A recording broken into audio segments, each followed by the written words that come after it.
Hello everyone, मैं ममतेश गुप्ता। आज देखेंगे जो सी टेट की हमने प्रीवियस पेपर की सीरीज स्टार्ट कर रखी है, उसी का मैं ये जो हमने पहले भी इसके कई सारे पार्ट कंप्लीट किए हैं। 8 जनवरी 2022 को जो एग्जाम हुआ था, तो इसके हमने 3 पार्ट पहले कंप्लीट कर लिए हैं और ये आज हम चौथा पार्ट कर रहे हैं। अगर आप इनको देखना चाहते हैं तो मैंने इनकी प्लेलिस्ट बना रखी है, आप उनसे भी देख सकते हैं।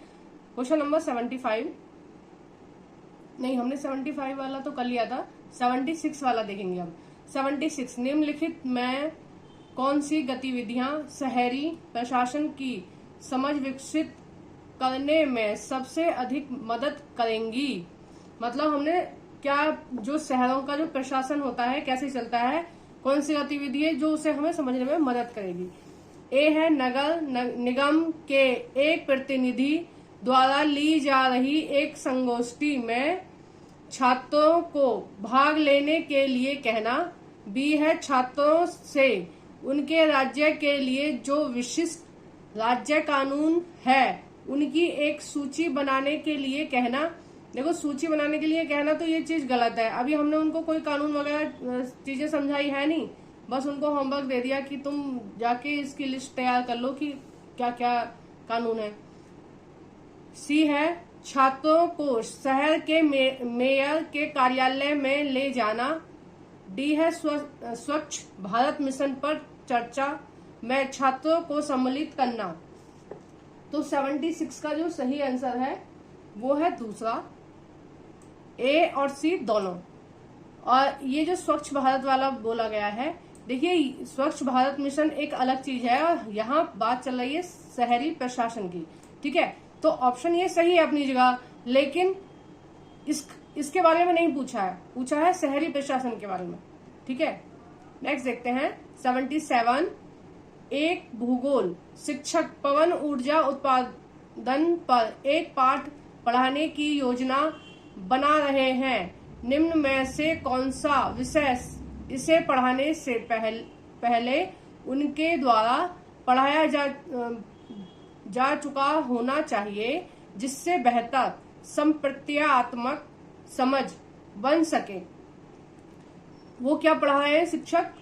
पवन ऊर्जा। पवन ऊर्जा से पहले उन्हें क्या पढ़ाना चाहिए था, ठीक है ना, क्या पढ़ाया जाना चाहिए था, वो चीज हमें देखनी है। तो पवन ऊर्जा से पहले हमें वायुदाब पढ़ाना चाहिए, आर्द्रता पढ़ानी चाहिए थी, या पवन चक्की षड्यंत्र वाले स्थान, या चक्रवात। देखो, चक्रवात जो होता है वो चक्रवात पढ़ाने से पहले हमें क्या पढ़ाना पड़ेगा? वायुदाब। तो ये ऑप्शन होगा नहीं। पवन चक्की के बारे में उन्होंने नहीं पूछा है, उन्होंने पूछा है कि पवन ऊर्जा के बाद वाला प्रोसेस है ना, ये पवन चक्की षड्यंत्र लगाना, ये इसके बाद वाला प्रोसेस है, ठीक है। पहले हम क्या पढ़ाएंगे? पवन ऊर्जा पढ़ाएंगे, उसके बाद में ये पढ़ाएंगे, और इससे पहले हम पढ़ाएंगे वायुदाब, ठीक है। जहां वायुदाब ठीक ठाक होगा वहीं तो पवन ऊर्जा हमें मिलेगी। और मोस्टली जो पवन ऊर्जा है वो कहाँ मिलती है? तटीय किनारे मिलती है। देखो, हमारा जो दक्षिण भारत है वो इस तरह का है, इस तरह का है ना, वी आकार का, और यहाँ क्या है? सारे में समुद्र है, समुद्र से घिरा हुआ है। तो ये वाले जितने भी राज्य हैं, गुजरात, महाराष्ट्र और कर्नाटक, केरल, तमिल, आंध्र प्रदेश, है ना, ये जितने भी तटीय प्रदेश है, इनमें क्या है? इनमें पवन ऊर्जा जो है वो विस्तृत मात्रा में है, ठीक है ना। एक सेकंड, सॉरी। देखिए, आज आपको मेरी आवाज थोड़ी सी कम आ रही होगी, उसका कारण ये है कि मेरा माइक 2-3 दिनों से खराब हो गया है, इसलिए मैं आपकी वीडियो भी नहीं बना पा रही हूँ और वीडियो अपलोड भी नहीं कर पा रही हूँ। और मैंने बुक कर दिया है, आएगा 1-2 दिन में। तो जब तक ऐसे ही खाली नहीं बैठ सकते, तो मैंने सोचा बिना माइक के रिकॉर्ड करके देख लेती हूँ मैं। तो मैं ये जो वीडियो है वो बिना माइक के रिकॉर्ड कर रही हूँ, इसलिए हो सकता है आपको इस वीडियो में मेरी आवाज कम आए। वैसे मैं अपनी तरफ से पूरी कोशिश कर रही हूँ तेज बोलने की, ताकि मेरी वॉइस आपको वीडियो देखते समय ठीक आए। 78, तो अगर आपको वॉइस कम आ रही है तो थोड़ा सा इस वीडियो में एडजस्ट कर लीजिए। ज्यादा से ज्यादा एक वीडियो ऐसी आएगी जिसमें मेरी वॉइस कम आएगी, फिर तो 1-2 दिन में आ ही जाएगा वो माइक, तो फिर कोई दिक्कत नहीं होगी वॉइस की। 78, छात्रों को नागरिक अधिकार आंदोलनों के विषय से परिचित कराने के लिए निम्नलिखित में से कौन सी गतिविधि सबसे अधिक उपयुक्त होगी? क्या पढ़ाना है हमें? नागरिक अधिकार आंदोलनों को। ठीक है, पहला है भारत में सांप्रदायिक संघर्षों की घटना पर शोध करना। सांप्रदायिक क्या होता है? वो होता है कि हम अलग अलग धर्म के लिए लड़ रहे हैं, वो होता है। सांप्रदायिकता का मतलब होता है कि हमारा धर्म श्रेष्ठ है और दूसरों के धर्म कम श्रेष्ठ है हमारे धर्म के अकॉर्डिंग। ठीक है, तो सांप्रदायिकता ये होती है, मतलब हम अपना अपना सोच रहे हैं, सबका नहीं सोच रहे हैं। तो जो सांप्रदायिकता होती है, एक तरह से आप जातिवाद बोल सकते हैं कि हम जातियों के पीछे खुद ही झगड़ा कर रहे हैं। ठीक है, सांप्रदायिकता इसको बोलते हैं। तो क्या हम इस चीज को डिस्कस करना चाहेंगे या उन घटनाओं का शोध करना चाहेंगे कि सांप्रदायिकता जो संघर्ष है वो क्यों हो रहे हैं, कैसे हो रहे हैं? वो चीज नहीं देखनी है हमें। क्या देखना है? नागरिक अधिकार आंदोलन। ठीक है, ये चीज तो देखो गलती होती है। सांप्रदायिकता क्या होती है? गलत होती है, ये नहीं करनी चाहिए। जितने भी लोग भारत में रह रहे हैं, सब भारत के लिए, भारत में जितने भी लोग रह रहे हैं सबको समान अधिकार है और समान सभी धर्मों का हमें सम्मान करना चाहिए, सभी भाषाओं का हमें सम्मान करना चाहिए। दूसरा है द्वितीय विश्व युद्ध के दौरान यूरोपीय यहूदियों के जनसंहार पर एक वृत्त चित्र दिखाना। देखो ये भी नहीं है इसका आंसर। तीसरा है भेदभाव को प्रतिबंधित करने वाले भारतीय संविधान के अनुच्छेद 15 को पढ़ना। जो अनुच्छेद 15 है उसमें ये नागरिक अधिकार आंदोलनों के बारे में नहीं कहा गया है, भेदभाव के बारे में कहा गया है। हालांकि जो तीसरा है ये सही है ऑप्शन, लेकिन ये इससे रिलेट नहीं कर रहा है क्वेश्चन से। देखो 2022 में जितने भी प्रकार के एग्जाम पूछे गए हैं, किसी भी शिफ्ट का एग्जाम है वो, तो उन सभी शिफ्टों में क्या है, सारे ऑप्शन उन्होंने सही रखे हैं, लेकिन उन ऑप्शनों में का जो रिलेशन है वो उस क्वेश्चन से नहीं है ना। तो आपको ये देखना है कि क्वेश्चन में क्या पूछा है, उसका जो भी ऑप्शन है उसका रिलेशन क्या क्वेश्चन से है या नहीं है। अब देखिए फोर्थ है उत्तरी अमेरिका में गुलामी की प्रथा पर चर्चा करना। देखो इसका जो सही आंसर है वो यही है, जो उत्तरी अमेरिका में जो गुलामी की जो प्रथा थी, ठीक है, उन्होंने, वो किसके गुलाम थे? वो ब्रिटिशर्स के गुलाम थे, यानी कि इंग्लैंड के गुलाम थे। जैसे हम गुलाम थे उसी तरह से उत्तरी अमेरिका भी गुलाम थी एक समय में। तो हमें क्या करना चाहिए? जो उत्तरी अमेरिका में जो आंदोलन छिड़ा था, वो सबसे पहले जो आजादी का आंदोलन छिड़ा था वो इसी नाम से छिड़ा था कि नागरिक अधिकार आंदोलन। कि जो लोग हैं उत्तरी अमेरिका के, जो मूल निवासी हैं, उनको अपने मूलभूत जो अधिकार है वो चाहिए। ठीक है, कहीं भी रहने का, उठने का, बैठने का, कुछ भी बोलने का अधिकार हमें चाहिए। तो हम स्वतंत्र हैं, हम कहीं भी अपना व्यापार कर सकते हैं जिस देश में हम रहते हैं। तो उस तरह के जो अधिकार थे उनके लिए संघर्ष हुआ था, और ये जो गुलामी की प्रथा है ये इसको खत्म किया गया था, है ना। और इसी आंदोलन की वजह से इनको क्या मिली थी? आजादी मिली थी। किससे मिली थी? इंग्लैंड वालों से। पहले ये अमेरिका में थे और अमेरिका में शासन करने के बाद ये तुरंत भारत आ गए थे, फिर इन्होंने भारत पर शासन किया है काफी सारी समय। 79 छात्र भारत के स्वतंत्रता संग्राम के बारे में सीख रहे हैं। इस बारे में निम्नलिखित में से कौन सा प्रश्न गतिविधियां अधिक प्रतिक्रियाओं को बढ़ावा देगा? हम किसके बारे में सिखा रहे हैं? छात्रों को स्वतंत्रता संग्राम के बारे में सिखा रहे हैं। ठीक है, अब देखते हैं कि इससे रिलेटेड कौन सा ऑप्शन है। पहला है भारत का स्वतंत्रता संग्राम किस प्रकार संयुक्त राज्य अमेरिका के स्वतंत्रता संग्राम के समान या उससे भिन्न है। दूसरा है किसी भी भारतीय राज्य के लिए सविनय अवज्ञा आंदोलन प्रारंभ होने तक की सभी घटनाओं की समय रेखाएं बनाएं। देखो जहां जितने भी आंदोलन शुरू हुए उनको क्या है, हमें टाइम से पढ़ाना है। ठीक है, सभी घटनाओं को क्या है, हमने क्रम से लगा लिए।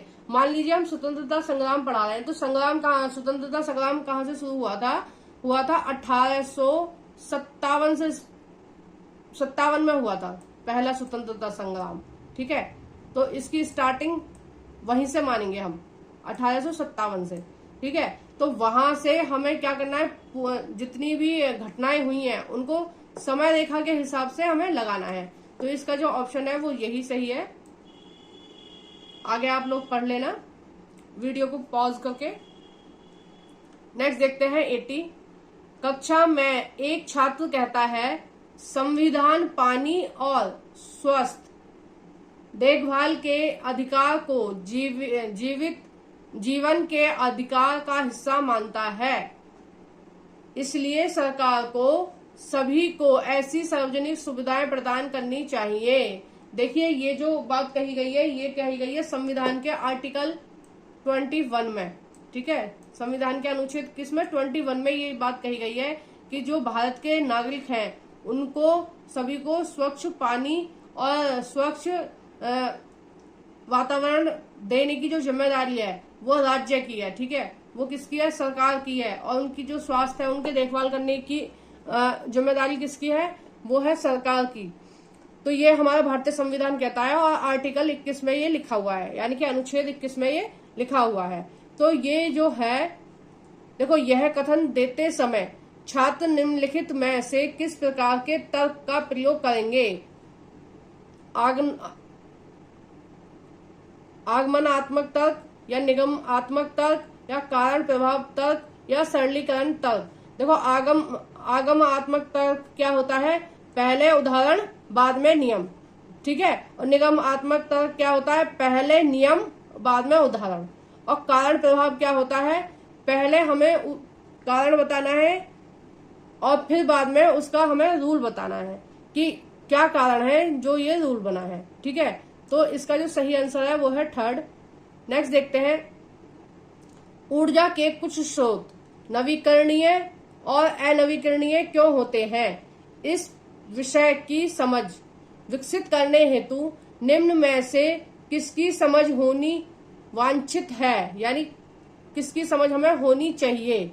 ठीक है, ये 6 क्लास एनसीईआरटी से लिया गया है और अब सीटेट में बिल्कुल ऊपर ऊपर से क्वेश्चन नहीं पूछे जाते, बहुत ज्यादा डीप पूछे जाते हैं। तो इसलिए आपको ये जो एनसीईआरटी है बहुत डीप से पढ़नी पड़ेगी।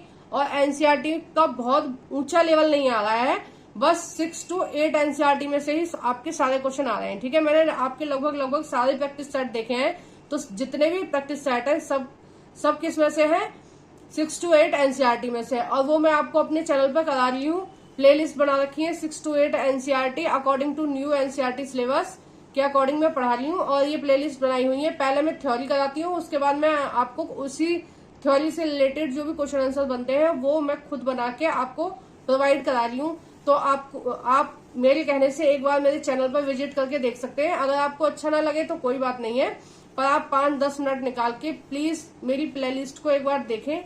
और अगर आप मेरी प्लेलिस्ट को देखेंगे तो ये सारे क्वेश्चन आप एक के बाद एक यूं ही सॉल्व कर लेंगे, आपको बिल्कुल भी प्रॉब्लम होगी नहीं। ठीक है, अब देखते हैं इसका जो ऑप्शन है, पहला कोयले का निष्कर्षण, दूसरा है ऊर्जा संरक्षण। देखो कोयले का निष्कर्षण का मतलब है अनवीकरणीय, जब हम पढ़ाएंगे उसके अंतर्गत आएगा। ठीक है, ऊर्जा संरक्षण कब आएगा, जब हम पर्यावरण संरक्षण के बारे में बात कर रहे होंगे उस टाइम पे आएगा। ऊर्जा के परंपरागत स्रोत तो ये भी नहीं होगा।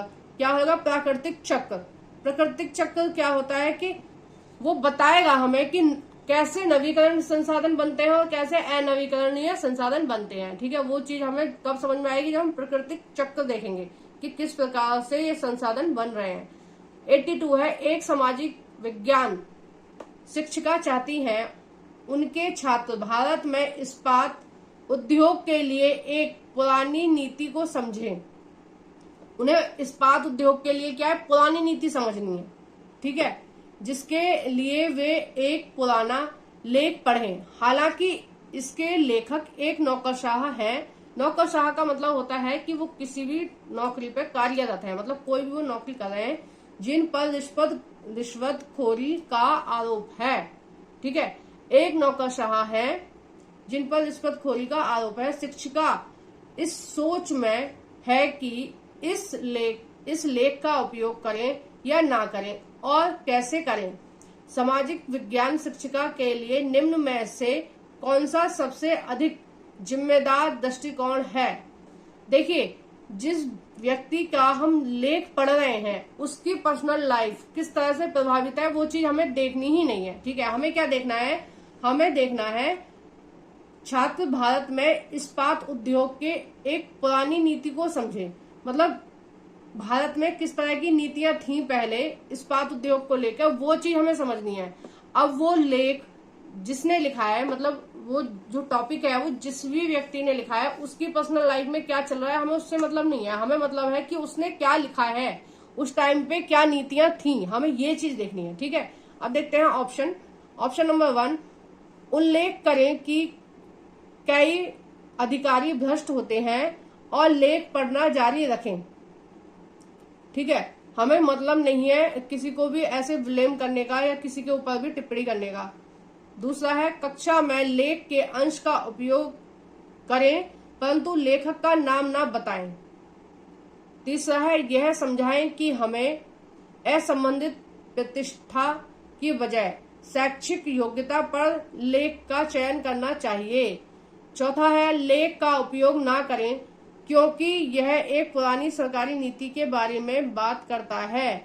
देखो, ये चीज यहाँ पे गलत होगी, उपयोग ना करें। अगर उपयोग नहीं करेंगे तो जो पुरानी नीतियां थी, है ना, जो पहले नीतियां बनाई गई थी इस्पात उद्योग से संबंधित, हमें कैसे पता चलेगा? हमें पता कैसे चलेगा? पहले हमें सारी नीतियां जो पुरानी बनाई गई हैं वो हमें पढ़नी पड़ेंगी। और इसका जो सही आंसर है वो है थर्ड। मैंने यही चीज आपको बताई थी कि हमें कोई मतलब नहीं है कि उस व्यक्ति की पर्सनल लाइफ में क्या चल रहा है, हमें मतलब है कि उसने वो जो नीतियां थी उनके बारे में क्या लिखा है। ठीक है, 83, आप अपने छात्र को एक वृत्त चित्र दिखा रहे हैं। ठीक है, कोई भी वृत्त चित्र हम क्या है उसको छात्रों को दिखा रहे हैं, जहां एक सरकारी स्कूल के शिक्षक ने कुछ धार्मिक प्रतीकों को पहना हुआ है और प्रधान अध्यापक कहते हैं हमें स्कूल में धार्मिक प्रतीकों को नहीं पहनना चाहिए। एक छात्र ने पूछा कि क्या यह धर्मनिरपेक्षता वाला व्यवहार है? तकनीकी रूप से सही एक उत्तर क्या होगा? देखिए, धर्मनिरपेक्षता क्या होती है? सीधे सीधे इन्होंने पूछा है कि धर्मनिरपेक्षता क्या होती है। धर्मनिरपेक्षता होती है सभी धर्मों का सम्मान करना, यह होती है धर्मनिरपेक्षता। ठीक है, किसी भी धर्म के प्रति हमें पक्षपात नहीं करना चाहिए, ये होती है धर्मनिरपेक्षता। सभी धर्मों को हमें समान समझना है, सभी धर्मों का हमें सम्मान करना है, किसी भी धर्म को ऊंचा या नीचा हमें नहीं बताना है। ये क्या होती है? धर्मनिरपेक्षता होती है ये। ठीक है, अब इसमें क्या बोला गया है कि जो कुछ प्रतीक हैं जो अलग अलग धर्म के हैं उनको अलग अलग जो बच्चे हैं उन्होंने पहन रखा है। ठीक है, तो अब देखिए ऑप्शन पढ़ लेते हैं पहले, बाद में हम देखेंगे कि इसका आंसर क्या होगा। ऑप्शन नंबर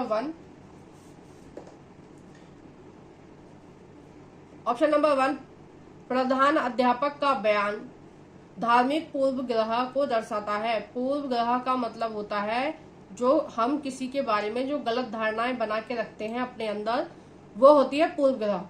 ये क्या होती है? नेगेटिव सोच होती है, हम किसी के बारे में गलत ही सोच रहे हैं और हमने पहले ही बना के रख लिया है कि ये इंसान गलत है, इस तरह इस स्टेट के लोग गलत हैं। ये हमने अपनी तरफ से अपने ही माइंड में बना के रखा है ना। किसी के प्रति जो गलत धारणा हम बना के अपने माइंड में पहले ही रखते हैं बिना उसको जाने समझे, उसका व्यवहार जाने, उसको बोलते हैं पूर्वग्रह।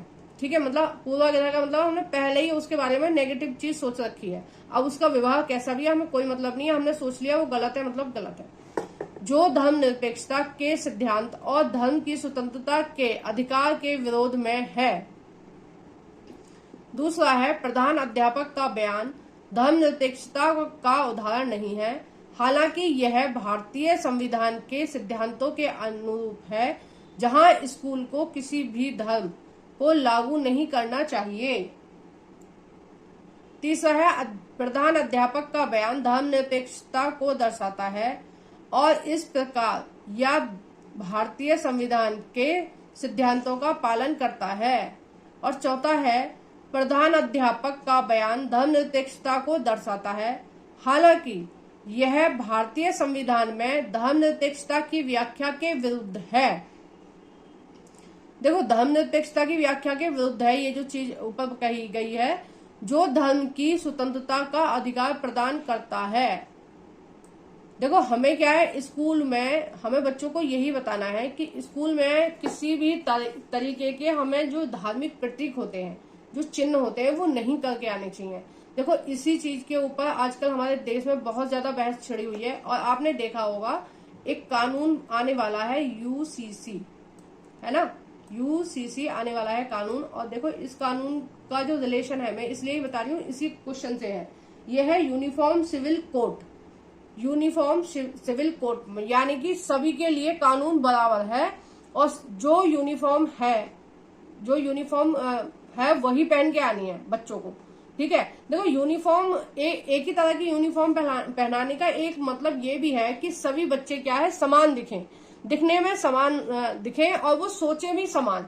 अगर ये हो जाए कि आप अपने अकॉर्डिंग कोई भी जो चिन्ह है वो पहन के आए, ठीक है, तो क्या है, आप एक दूसरे से देख लेंगे, उन चिन्हों को पहचान लेंगे कि ये किस जाति या धर्म के हैं, तो एक दूसरे से भेदभाव करने लग जाएंगे। ठीक है, आपके माइंड में रहेगी कि ये उस धर्म के हैं, ये उस धर्म के, तो बच्चों में क्या है, एक तरह से ये गलत चीज सीख लेंगे, भेदभाव करना सीखेंगे। ठीक है, दूसरी चीज ये है कि अगर ये जो यूनिफॉर्म है सबकी एक जैसी ना हो तो उससे क्या नुकसान है कि कुछ बच्चे जो अच्छे घर परिवार से आते हैं, जिनके मम्मी पापा के पास बहुत सारे पैसे हैं, वो क्या है, अच्छे कपड़े पहन के आएंगे, और जिन बच्चों के जो गरीब बच्चे हैं, जिनके पास पैसे नहीं है, वो थोड़े लो कपड़े पहन के आएंगे।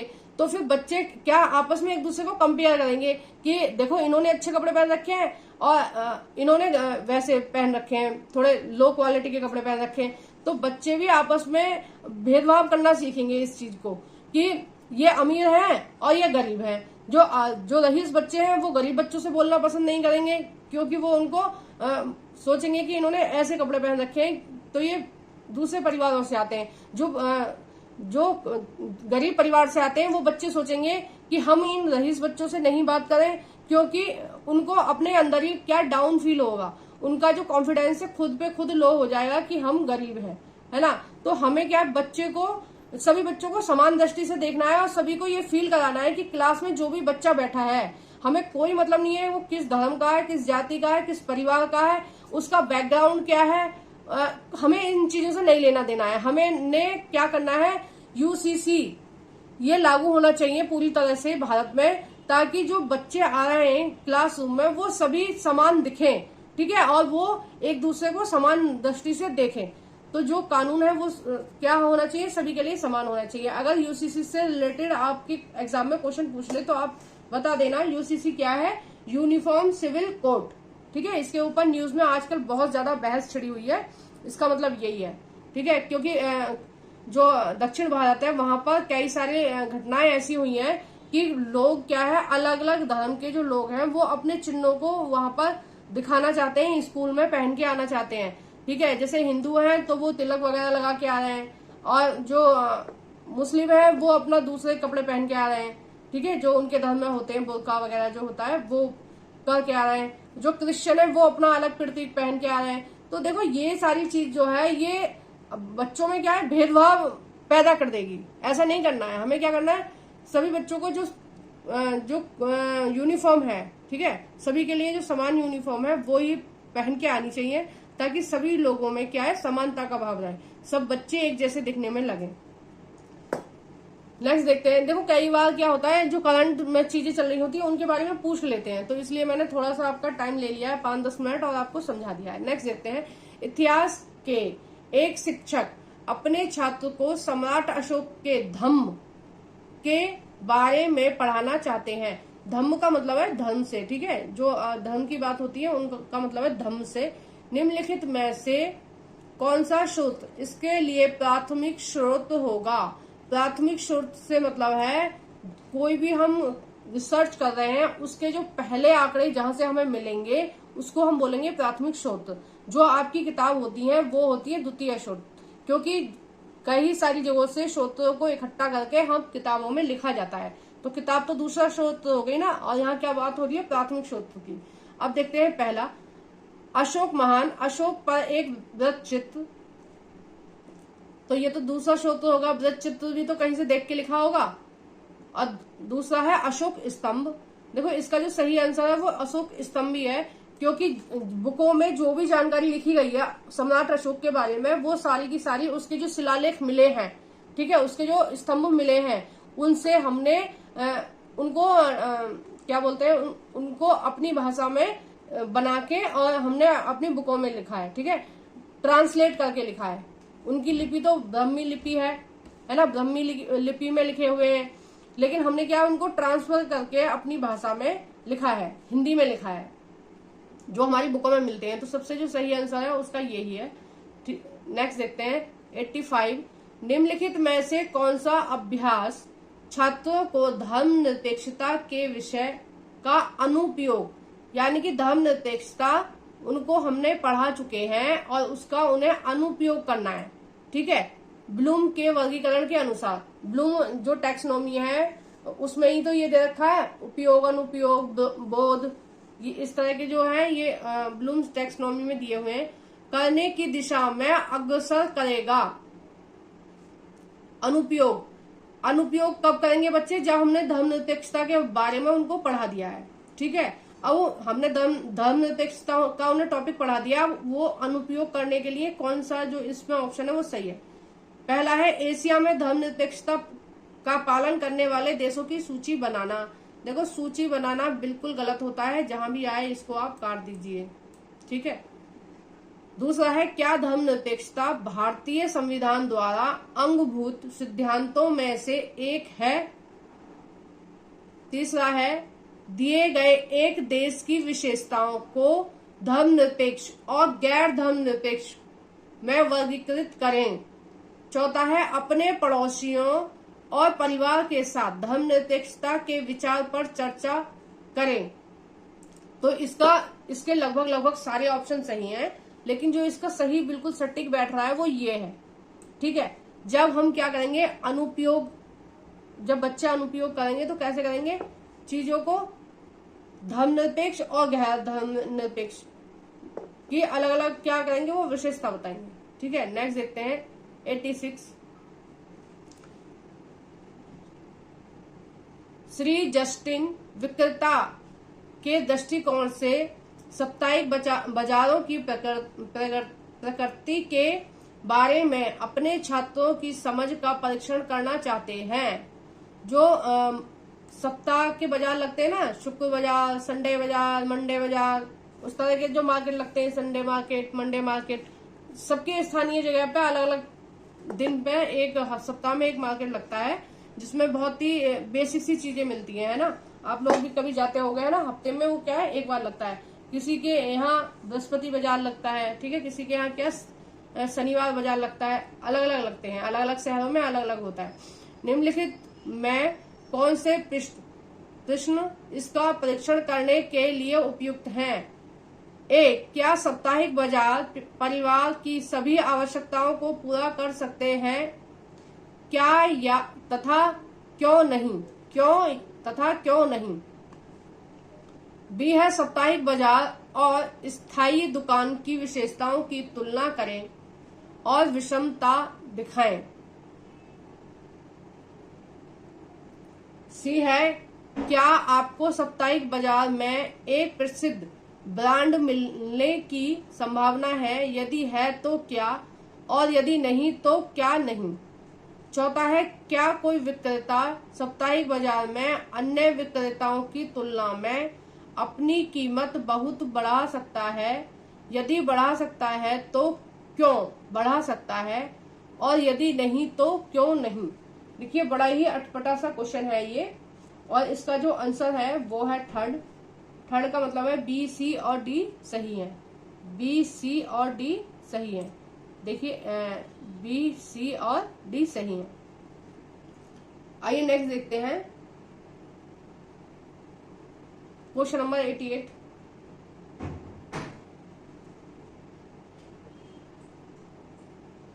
अधिगम उद्देश्य, छात्र लोकतंत्र में मीडिया की भूमिका के बारे में अपनी समझ दिखाएंगे।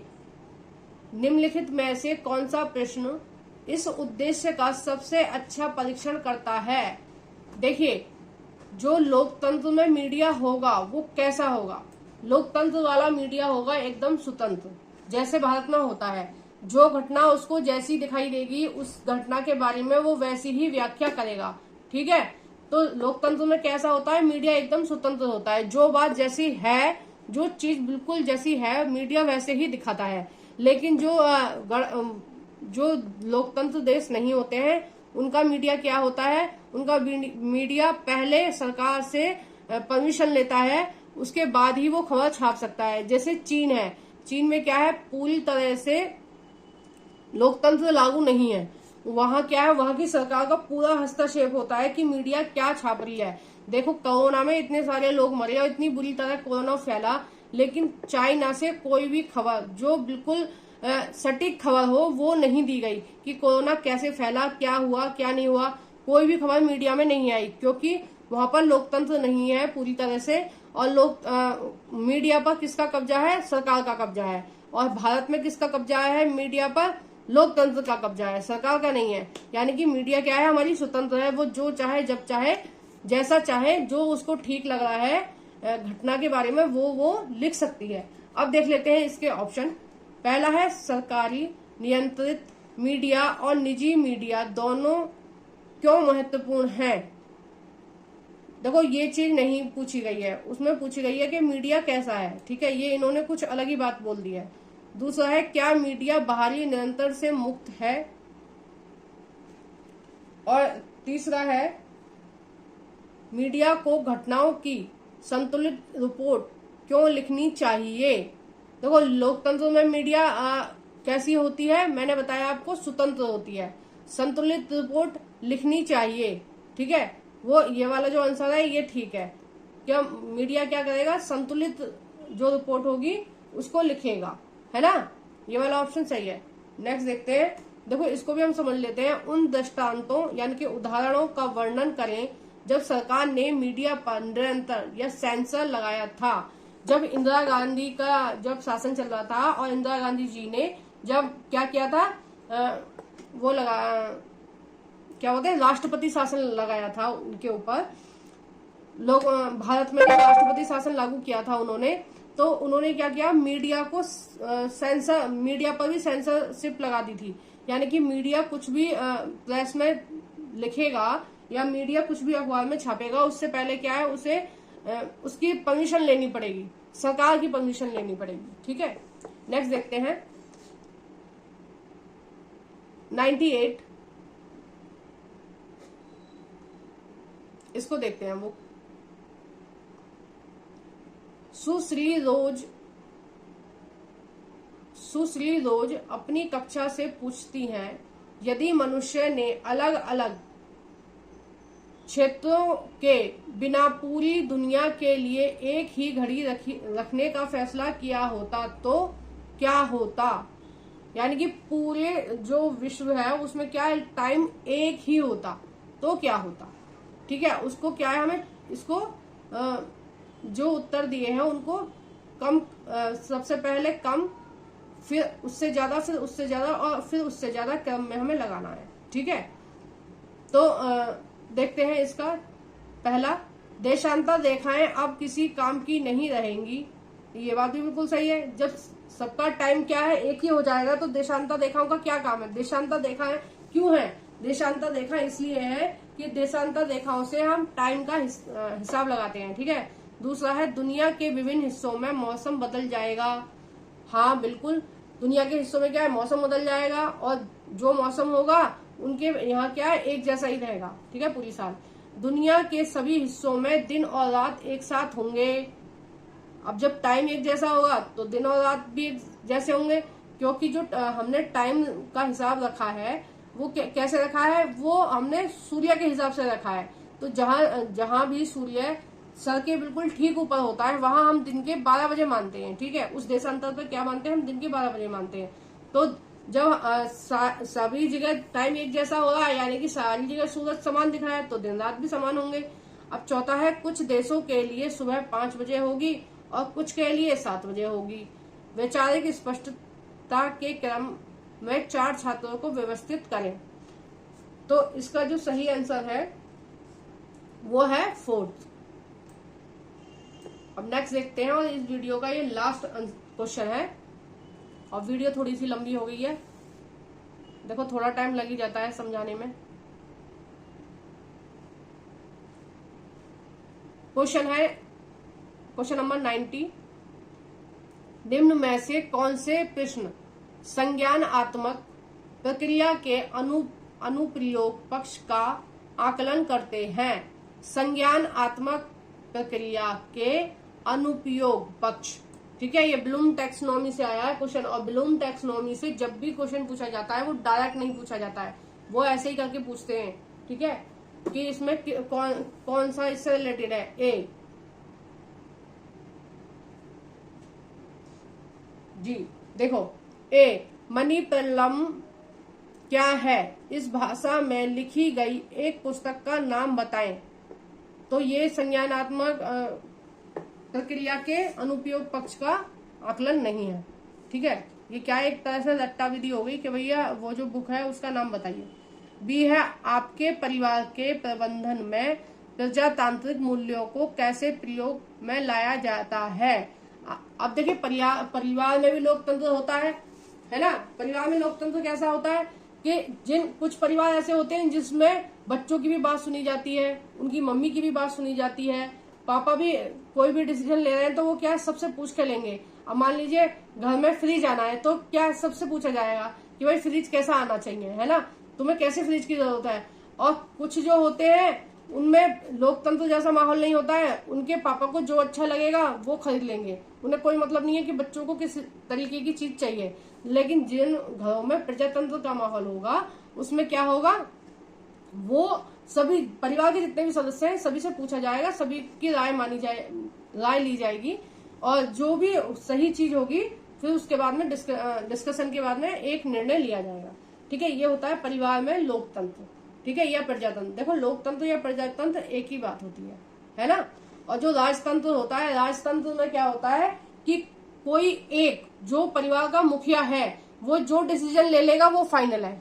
मान लीजिए आपके परिवार के मुखिया बाबा है तो वो किसी से नहीं पूछेंगे कि कैसा फ्रिज लेना चाहिए, तुम्हें कैसे फ्रिज की जरूरत है, वो नहीं पूछेंगे। उन्हें जो सस्ता सा लगेगा अपने बजट के अकॉर्डिंग वो ले लेंगे, ठीक है। वो नहीं आपकी सुविधाओं के बारे में नहीं सोचेंगे, जो उनको ठीक लगेगा वो कर लेंगे।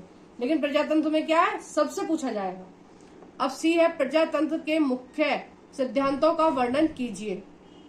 प्रजातंत्र में क्या है, कौन कौन से सिद्धांत है, और हमें क्या देखना है, हमें देखना है संज्ञानात्मक प्रक्रिया के अनुप्रयोग पक्ष का क्या करना है, आकलन। अब देखिए ऑप्शन नंबर डी, आपके विद्यालय की गतिविधियों में प्रजातांत्रिक मूल्यों को कैसे प्रयोग में लाया जा सकता है। और ई है एक क्षेत्र जिसकी जनसंख्या में 12.5 लाख पुरुष तथा 13.45 लाख महिलाएं हैं का लिंग अनुपात क्या होगा, ठीक है। तो देखो जो इसका सही आंसर है वो है फोर्थ बी, डी और ई। इसका क्या आंसर है सही, बी, डी और ई। तो ये जो सिद्धांत थे ये तो एक रटने वाली बात होगी ना, मुख्य सिद्धांतों का वर्णन कीजिए, मतलब जो पढ़ाए हैं वो यूं की यूं आप हमें बता दीजिए, ठीक है ना। और ये वाला भी हो गया कि जो हमने बुक का नाम बताया है वो आप हमें बता दीजिए। तो ये जो हमने पढ़ाया उसका अनुपयोग नहीं हुआ, ये तो रट्टाफिकेशन हो गया। उपयोग क्या है, हमने किसी एक चीज के बारे में समझा दिया और उससे रिलेटेड चीजें आगे की आपको करनी है ना, वो होता है अनुपयोग। तो इसका जो सही आंसर है वो फोर्थ है। और ये वीडियो यहीं पर समाप्त कर रहे हैं, और इसी तरह के और क्वेश्चन पेपर के लिए सब्सक्राइब करें मेरा channel NCERT Mamtesh Gupta. Please मेरी वीडियो को लाइक भी करें, शेयर भी करें और सब्सक्राइब भी करें। अगर आप चैनल पर नए हैं तो सब्सक्राइब करें, ठीक है। बार बार प्रेस नहीं करना है सब्सक्राइब का बटन। क्या करते हैं बच्चे, हर वीडियो में बार बार प्रेस करते हैं उसको। उससे क्या होता है, अगर आपने एक बार सब्सक्राइब कराया और दोबारा आपने उसी सब्सक्राइब के बटन को प्रेस कर दिया है तो क्या वो आपका अनसब्सक्राइब हो जाता है, ठीक है। तो एक बार जो सब्सक्राइब कर दिया आपको दोबारा उसको प्रेस नहीं करना है बार बार। है। और आपके जो भी फ्रेंड सीटेट की तैयारी कर रहे हैं, आप प्लीज मेरी वीडियो अपने फ्रेंड के साथ शेयर कर सकते हैं। Thank you for watching everyone.